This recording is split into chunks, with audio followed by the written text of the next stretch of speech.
Greetings! Let's talk some things. Regardless of which political party you support, Guyana and all Guyanese are not looking so good in the eyes of the international community.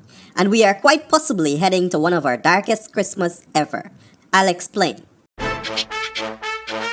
Hey, something ever surprise you like when you see your gala? What? It's a shame that we're here and we have not had an elections within the constitutional time frame after a no-confidence motion was passed against the government in Parliament. There's no need to go back to the events that led us to where we are, but it is important to understand where we are. And this is where we are. Look at this image. It shows a group of PPP members and supporters being confronted by police outfitted in riot gear. The protesters are trying to make their way in front of the Arthur Chung Conference Center, where the president is attending a function, to call on him to name a date for the elections. But at this point, the president naming a date for the elections is the least of Guyana's problems. Guyana is facing international isolation.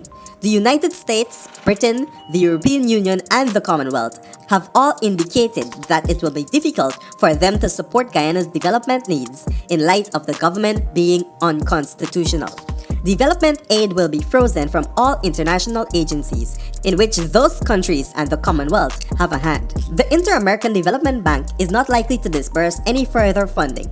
The United Nations Development Program, which is providing technical assistance, is likely to play a wait-and-see game.